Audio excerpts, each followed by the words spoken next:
Good morning student.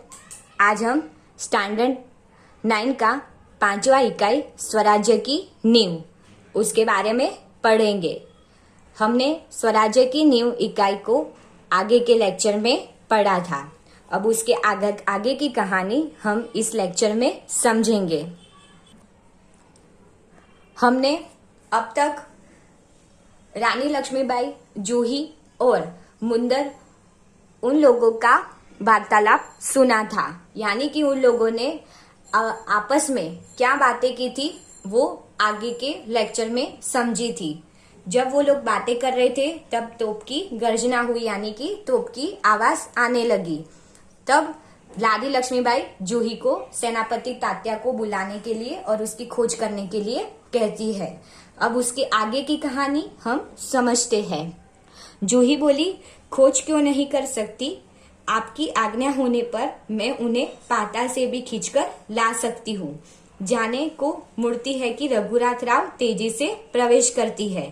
अब क्या होता है, रानी लक्ष्मीबाई जब कहती है कि तात्या की खोज करके लाओ, तब जूही बोलती है कि हाँ, मैं खोज क्यों नहीं कर सकती, आप आज्ञा दो, मैं उन्हें पाताल से भी खींचकर लाऊंगी, यानी कि मैं उसे कहीं से भी ढूंढकर लाऊंगी। तब वो जाने के लिए मुड़ती है, तब रघुनाथ राव आते हैं। अब रघुनाथ राव कहते हैं, महारानी आपने सुना? लक्ष्मीबाई बोलती है, क्या रघुनाथ? अब रघुनाथ पूछते हैं कि महारानी आपको कुछ समाचार मिला? तो लक्ष्मीबाई को कुछ पता नहीं होता, इसलिए रघुनाथ को पूछते हैं कि क्या रघुनाथ, क्या समाचार है? रघुनाथ राव बोलते हैं, महारानी जनरल रोज की सेना ने मुरार में पेशवा की सेना को हरा दिया। जूही कांपकर बोलती है, क्या पेशवा की सेना हार गई?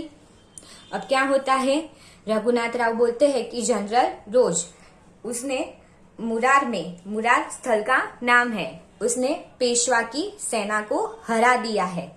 अब जूही इस बात से डर जाती है और कांपने लगती है और पूछती है कि क्या पेशवा की सेना भी हार गई? लक्ष्मीबाई बोलते हैं, पेशवा की सेना हार गई, यह अच्छा ही हुआ, अब पेशवा की आंखें खुलेगी। रघुनाथ अपनी सेना को तैयार होने की आज्ञा दो, रोज ग्वालियर का किला नहीं ले सकेगा। अब क्या होता है, रानी लक्ष्मीबाई बोलती है कि पेशवा की सेना हार गई, ये बात अच्छी हुई, अब उसकी आंखें खुलेगी, यानी कि उसको भी सबक मिलेगा। क्यों? क्योंकि वो भी ऐशो आराम में पड़ा हुआ था। अब रघुनाथ राव को कहती है कि अपनी सेना को भी तैयार होने की आज्ञा दो, क्योंकि कोई भी समय पर जो जनरल रोज है वो ग्वालियर के किले पर आक्रमण करेगा, पर मैं उसे ग्वालियर का किला नहीं लेने दूंगी, यानी कि नहीं जीतने दूंगी। रघुनाथ राव कहते हैं, मैं जानता हूँ वह कभी नहीं ले सकेगा, मैं अभी सेना को कुछ के लिए तैयार करता हूँ, केवल आपको सूचना देने के लिए आया था, जाता है। फिर रघुनाथ राव बोलते हैं कि हाँ, मुझे पता है कि वो कभी नहीं ले सकता, यानी कि वो कभी नहीं जीत सकता। अब मैं सेना को कुछ के लिए, यानी कि युद्ध के लिए तैयार करता हूँ, मैं तो सिर्फ आपको ये समाचार या सूचना देने ही आया था। और फिर वहां से चले जाते हैं। लक्ष्मीबाई बोलते हैं, और जूही तुम भी जाओ सहसा बार देखकर, लेकिन ठहरो, शायद सेनापति तात्या इधर ही आ रहे हैं। फिर रानी लक्ष्मीबाई जूही को सेनापति तात्या की खोज करने के लिए भेजने वाले ही होते हैं। तब ऐसे ही अचानक बाहर देखते हैं तो जूही को ठहरने के लिए बोल देते हैं और कहते हैं कि शायद सेनापति तात्या इधर ही आ रहे हैं। जूही बाहर देखकर, जी हाँ, ये तो सरदार तात्या ही है, सरदार तात्या का प्रवेश। जूही बाहर देखती है, तब सरदार तात्या ही इधर आते हुए दिखाई दे पड़ते हैं। लक्ष्मीबाई, कहिए सरदार तात्या, आज आप इधर कैसे भूले पड़े? तब रानी लक्ष्मीबाई कहती है कि बोलिए सरदार तात्या, आज हमारी याद कैसे आ गई आपको? तात्या बोलते हैं, भाई साहब, मैं किसी के लिए सरदार हो सकता हूँ, पर आपके लिए तो सेवक ही हूँ। तब तात्या कहता है कि मैं सबके लिए सरदार हूँ, पर आपका तो क्या हूँ, सेवक, यानी कि एक नौकर हूँ, यानी कि आप मुझे जो आज्ञा दो मैं तो वो करने के लिए तैयार हूँ। लक्ष्मीबाई व्यंग से यानी कि हंसकर कहती है, इतने बड़े सेनापति को इस प्रकार एक नारी के सामने झुकते लज्जा नहीं आती? खैर छोड़ो इस बात को, यह तुम्हारी विनम्रता है, लेकिन यह तोपों की आवाज कैसे आ रही है? अब क्या हो रहा है कि रानी लक्ष्मीबाई हंसकर कहती है कि इतने बड़े सेनापति होकर एक नारी के सामने झुकते हो, यह अच्छी बात नहीं है। फिर कहती है, छोड़ो इस बात को, ये तुम्हारी विनम्रता यानी कि तुम्हारा बड़प्पन है। पर अब मुझे ये बताओ कि ये तोपों की आवाज कहाँ से आ रही है और क्यों आ रही है? कौन सा उत्सव मनाया जा रहा है? शायद चाटुकारों में जागीर बांटना अभी खत्म नहीं हुआ है। अब रानी लक्ष्मीबाई कहती है कि ऐसा ये तोपों की आवाज क्यों आ रही है, यानी कि कौन सा उत्सव या त्योहार मनाया जा रहा है। या तो ऐसा तो नहीं है ना कि चाटुकारों में जागीर बांटी जा रही है। तात्या बोलते हैं, भाई साहब आपको हमें लज्जित करने का पूरा अधिकार है, हम इसी योग्य है, लेकिन जो कुछ हो रहा है वह आप जानती ही है। अब तात्या बोलता है कि भाई साहब आपको हमें लज्जित करना के पूरा अधिकार है, पर जो भी कुछ हो रहा है उसके बारे में आप जानती है, फिर भी प्रश्न पूछ रही है। लक्ष्मीबाई बोली, शायद ब्रह्म भोज के उपलक्ष्य में ये तोपे चल रही है। श्रीखंड और लड्डुओं के लिए घी शक्कर की कमी तो नहीं पड़ी। तब रानी लक्ष्मीबाई ने बोला कि हाँ, ये ब्रह्म भोज यानी कि जो ब्राह्मणों को जो भोज खिलाया जा रहा है, यानी कि ब्राह्मणों को जो भोजन कराया जाता है उसे क्या बोलते हैं? ब्रह्म भोज। उसके उपलक्ष्य में यानी कि उसके लिए ये तोपे चल रही है। श्रीखंड और लड्डू जो बांटे जाएंगे ब्राह्मणों को, तो उसके लिए या खिलाए जाएंगे, तो उसके लिए घी और शक्कर कम तो नहीं पड़ेगा ना, उसका भी ध्यान रखना। जूही बोली, सरकार इस बार उनको माफ कर दीजिए। यानी कि क्या बोलती है कि सरकार यानी कि रानी लक्ष्मीबाई को बोलते कि रानी जी अब उनको माफ कर दीजिए। तात्या व्यग्र होकर कहते हैं, बाई साहेब आप यूं कब तक फटकारती रहेगी? अब क्या होता है, तात्या व्यग्र होकर यानी कि जल्दबाजी में बोलते हैं कि भाई साहब आप कब तक ऐसे ही दुख में घूमती फिरेगी? लक्ष्मीबाई बोलती है, तू कहती है अच्छा, लेकिन मुंदर का प्रवेश। तब मुंदर का प्रवेश होता है, मुंदर आती है। मुंदर बोलती है, सरकार सेना तैयार है। यानी मुंदर क्या बोलती है कि सरकार अब सेना तैयार है, यानी कि सेना ने युद्ध के लिए तैयारी कर ली है। लक्ष्मीबाई बोलते हैं, तो मैं भी तैयार हूँ। तात्या तुमसे मुझे बहुत आशाएं थी, तुम्हारे रहते ये सब क्या हो गया? अब क्या हुआ? रानी लक्ष्मीबाई बोलती, युद्ध के लिए तो मैं भी तैयार हूँ। तात्या मुझे तुमसे बहुत आशाएं थी, पर तो ये तुम्हारे रहते ये सब क्या हो गए, यानी कि तुम ही ऐशो आराम में चले गए। इसीलिए अब मैं किससे आशा रखूं, क्योंकि तात्या उनकी सेना का बाहुश और बहादुर सेनापति था। अब क्या होता है, जूही बोलती है, सरकार ये स्वामी भक्त है। जूही क्या बोलती है कि रानी साहिबा जो तात्या है वो स्वामी भक्त है, यानी कि स्वामी की रक्षा करते हैं और उनके आदेश का पालन भी करते हैं। कभी भी उनके आदेश के लिए अपनी जान देनी पड़े तो भी पीछे नहीं हटेंगे। लक्ष्मीबाई बोलती है, लेकिन आज हमें देशभक्तों की आवश्यकता है। खैर अब भी कुछ नहीं बिगड़ा, अब भी बहुत कुछ किया जा सकता है। यानी लक्ष्मीबाई क्या कहती है कि आज हमें ऐसे देशभक्तों की आवश्यकता है जो हमारे देश की रक्षा करे और हमारे देश के लिए अपना बलिदान दे सके। अब अभी भी कुछ नहीं बिगड़ा, यानी कि अभी भी समय नहीं चला गया, अब भी हमारे पास मौका है और अभी भी बहुत कुछ किया जा सकता है। किसके लिए? देश को बचाने के लिए और स्वराज्य वापस लाने के लिए। तात्या क्या बोलते हैं, इसीलिए तो आया हूँ भाई साहब, आप जो कहेगी वही करूंगा, जो योजनाएं बनाए उसी पर चलूंगा।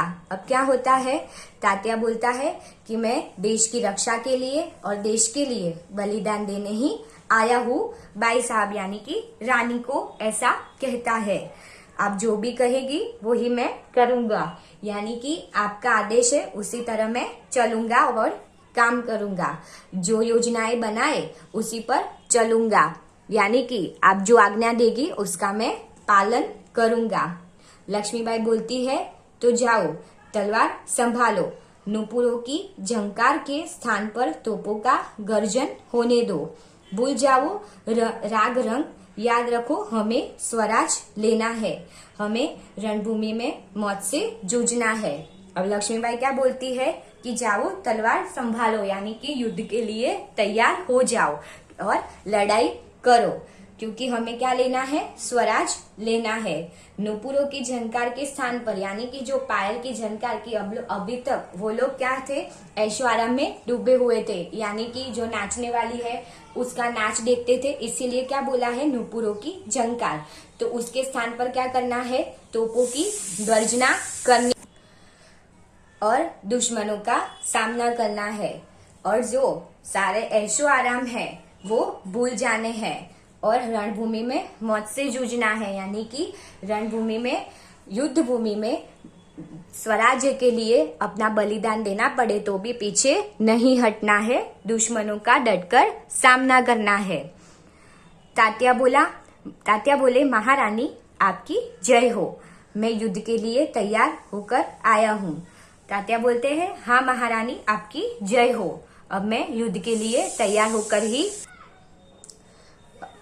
लक्ष्मीबाई कहती है जानती हूँ, लेकिन सेनापति इस बार यह याद रखना कि यदि दुर्भाग्य से विजय न मिल सकी तो तुम्हें सेना और सामग्री दोनों को दुश्मन के घेरे से निकालकर ले जाना है। अब क्या बोलते हैं रानी कि मुझे पता है कि तुम बहुत बहादुर सेनापति हो और स्वराज्य को पाने के लिए कुछ भी कर सकते हो, और मुझे पता है कि स्वराज्य को पाने के लिए तुम्हें अपने प्राण गंवाने पड़े, फिर भी तुम पीछे नहीं हटोगे। पर एक बार मेरी याद रखना कि दुर्भाग्य से हमें विजय न मिल सकी, यानी कि हम जीत हासिल न कर पाए, तो तुम्हें क्या करना है, सेना और सामग्री दोनों को दुश्मन के घेरे से निकालकर ले जाना है। यानी कि जो दुश्मन के घेरे में हमारी सेना फंसी हुई हो तो उसे वहां से निकालकर उनका रक्षण करके ले आना, वो तुम्हारा काम है। और सामग्री यानी कि युद्ध की सामग्री है या खाने पीने की सामग्री है, वो भी उसको भी लेकर आना, वो तुम्हारा काम है। तात्या बोला ऐसा ही होगा, यानी कि आप जो कह रहे हैं वही आदेश का पालन होगा। लक्ष्मीबाई कहती है तात्या मेरा मन कहता है कि यह मेरे जीवन का अंतिम युद्ध है, जीत हो या हार मुझे किसी बात की चिंता नहीं। चिंता केवल इस बात की है हमारी वीरता कलंकित न होने पाए। यानी कि लक्ष्मीबाई क्या कहती है कि तात्या अब मुझे मेरा मन कहता है, यानी कि मुझे अंदर से ऐसा लग रहा है कि ये मेरे जीवन का अंतिम युद्ध है, यानी कि मैं अंतिम बार ये युद्ध करने जा रही हूँ। जीत हो या हार हो उस बात की मुझे चिंता नहीं है, यानी कि इस युद्ध में मुझे जीत मिले या हार मिले इस बात का मुझे कोई भी दुख नहीं होगा। पर मुझे बस इस बात की चिंता है कि केवल इस बात की चिंता है कि हमारी वीरता कलंकित न होने पाए, यानी कि हमने जो मेहनत की है वो असफल न हो और लोग उसकी हंसी ना उड़ाए। तात्या कहता है भाई साहब वीरता आपको पाकर धन्य है, आपके रहते कलंक हमारी छाया को छू नहीं सकेगा, आज्ञा दीजिए, प्रणाम। अब तात्या क्या बोलता है कि भाई साहेब वीरता आपको पाकर धन्य है कि आप में जो ये वीरता का साहस है और आप में जो विश्वास है वो अटल रहेगा और आपके रहते हमारी कलंक हमारी छाया को छू नहीं सकेगा, यानी कि हमें कभी भी शर्म से सिर नीचे नहीं करना पड़ेगा। इसीलिए इस बात का क्या मतलब हुआ कि हम ये युद्ध में जीतकर रहेंगे और अपना स्वराज वापस लेकर रहेंगे। फिर वहां से चला जाता है। लक्ष्मीबाई कहती है, प्रणाम तात्या, मैं सीधी युद्ध भूमि में जा रही हूँ, देर न लगाना। तात्या चला जाता है और लक्ष्मीबाई भी तात्या को प्रणाम कह के युद्ध भूमि में युद्ध करने जाती है और तात्या को भी बोलती है कि आने में यानी कि युद्ध में आने के लिए देर मत करना। फिर तात्या भी वहां से चला जाता है। मुंदर कहती है, सरकार आज मैं आपके बराबर आपके साथ रहूंगी। अब मुंदर भी कहती है कि युद्ध में मैं आपके साथ रहूंगी। जूही बोलती है, और मैं तोपखाना संभालूंगी। यानी कि जूही क्या कहती है कि जो तोपों को, जो तोप गोले का जो होता है खाना, यानी कि तोप के गोले जहां रखे जाते हैं वो कौन संभालेगा? जूही संभालेगी। लक्ष्मीबाई कहती है, और हम सब मिलकर ये या तो स्वराज प्राप्त करके रहेंगे या स्वराज का नींव का पत्थर बनेंगे। यानी कि लक्ष्मीबाई कहते हैं कि हम सब मिलकर स्वराज प्राप्त करके रहेंगे, यानी कि जीत हासिल करेंगे, या स्वराज की नींव का पत्थर रखेंगे, यानी कि किसी खास कार्य की शुरुआत हमसे होगी। हर हर महादेव, ऐसे 3 बार हर हर महादेव बोलती है। तीनों हर हर महादेव का उद्घोष करती है। पृष्ठभूमि में यही उद्घोष उभर कर आता है, जो मंच पर प्रकाश के धुंधलाते न धुंधलाते सब कहीं छा जाता है। फिर धीरे धीरे शांति छाने लगती है, प्रकाश उभरने लगता है और पृष्ठभूमि में गीता पाठ का स्वर उठता है। और फिर सब तीनों, जो रानी लक्ष्मीबाई, जूही और मुंदर है, वो तीनों हर हर महादेव का उद्घोष यानी कि जोर से बोलती है। फिर चारों ओर से वही आवाज आती हो ऐसा लगता है, और कहीं से गीता के पाठ का आवाज आ रही हो, स्वर यानी कि आवाज आ रही हो ऐसा लग रहा है। फिर से एक बार मैं आपको कहानी दोहरा देती हूँ। रानी लक्ष्मीबाई, जूही, मुंदर, सेना नायक यानी कि तात्या, रघुनाथ, वो सबके बारे में एक कहानी है। 1857 में रानी लक्ष्मीबाई की जो झांसी थी वो चली गई थी, यानी कि झांसी का राज्य अंग्रेजों ने छीन लिया था। उसे पाने के लिए रानी लक्ष्मीबाई को जो संघर्ष करना पड़ रहा है, इसकी कहानी हमने पढ़ी। रानी लक्ष्मीबाई को झांसी चली जाएगी उसका दुख नहीं था, पर उन्होंने जिन पर विश्वास किया वो सेनापति तात्या, फिर रघुनाथ राव, वो सारे लोग अभी ऐशो आराम में डूब गए थे। इसीलिए रानी लक्ष्मीबाई अपने आप को अकेला महसूस करती है। फिर भी उनमें विश्वास होता है कि वो अपनी झांसी किसी को नहीं देंगी। इस प्रकार फिर धीरे धीरे युद्ध संग्राम की शुरुआत होती है। उसमें तात्या उनको साथ देता है। तात्या के साथ साथ जूही, फिर मुंदर, वो भी रानी लक्ष्मीबाई को साथ देते हैं और सबको यह विश्वास है कि वो अपनी झांसी लेकर रहेंगे और दुश्मनों का डटकर सामना करेंगे। स्टूडेंट, मुझे आशा है कि आप लोगों ने 5वां इकाई स्वराज्य की नींव ध्यानपूर्वक सुना होगा और समझा होगा। Thank you.